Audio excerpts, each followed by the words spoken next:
Welcome to Studio 4 News.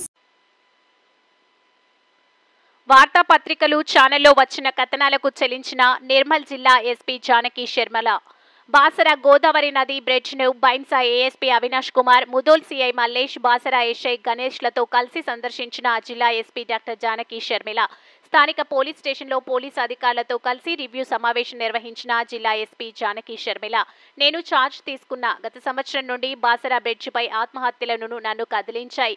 ప్రభుత్వ సహాయంతో బాసర బ్రిడ్జిపై ఇరువైపులా సుమారు 6 ఫీట్ల జాలీలు, సీసీ కెమెరాలు ఏర్పాటు చేసి బాసర పోలీస్ స్టేషన్కు అనుసంధానం చేశాం. 24/7 2 మహిళా కానిస్టేబుళ్లతో పాటు 2 ద్విచక్ర వాహనాలు, బాసర బ్రిడ్జిపై బ్లూ కోట్ సిబ్బందిని నియమిస్తాం. ఎల్లవేళలా గజ ఈతగాళ్లు అందుబాటులో ఉంచి ఆత్మహత్యల నివారణకు ప్రత్యేక చర్యలు తీసుకుంటా. బాసర బ్రిడ్జిపై సగభాగం నిజామాబాద్ జిల్లా పరిధిలో ఉండటంతో నిజామాబాద్ సిపితో మాట్లాడి వారి సమన్వయంతో ఆత్మహత్యల నివారణకు నిర్మల్ జిల్లా పోలీస్ యంత్రాంగం కట్టుబడి ఉంది. జిల్లా ఎస్పీ జానకి శర్మిల తెలియజేశారు. మేము పరిశీలించడం జరిగింది. ASP Avinash Kumar and CI Mudhol Basara SI గణేష్తో కలిపి మేము అందరం కలిసి ఈరోజు పరిశీలించాము. ఇక్కడ చాలా వరకు అంటే రెగ్యులర్గా ఆత్మహత్యలు జరుగుతూ ఉన్నాయి.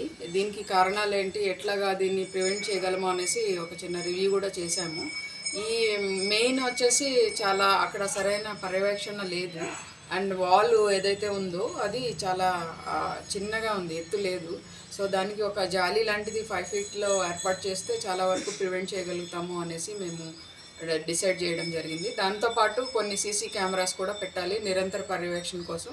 దాన్ని మా పోలీస్ స్టేషన్లో ఉండే కంట్రోల్ రూమ్ ఏదైతే ఉందో దానికి అనుసంధానం చేయడం వల్ల మనం చాలా వరకు ఆత్మహత్యలు అరికట్టగలుగుతాము. అలాగే రెగ్యులర్ పెట్రోలింగ్ ఒకటి చేయాలని అనుకుంటున్నాం. డెడికేటెడ్గా 2 బ్లూ కోల్డ్స్ అక్కడ 24/7 తిరిగేలాగా ఒక అరేంజ్మెంట్ చేస్తాము. అలాగే విమెన్ పీసీస్ని కూడా రెగ్యులర్గా అక్కడ ఉండి ఎవరైనా లేడీస్ కానీ సూసైడ్ కమిట్ చేయడానికి వస్తే వాళ్ళని కౌన్సిలింగ్ చేయడానికి లేదా అరికట్టడానికి కూడా మేము అక్కడ ఈ రకమైన యాక్షన్స్ ద్వారా ఈ బాసర గోదావరి ఏదైతే ఉందో దాని మీద కొద్దిగా కాన్సన్ట్రేషన్ చేసి అక్కడ సూసైడ్స్ అరికట్టాలని ఈరోజు ప్లాన్ చేయడం జరిగింది. మనకి నిర్మల్లో ఉంది, హాఫ్ బ్రిడ్జ్ నిజామాబాద్లో ఉంది. అక్కడ ఇన్ఛార్జ్ సిపి గారితో కూడా కోఆర్డినేషన్ చేసుకుంటాము.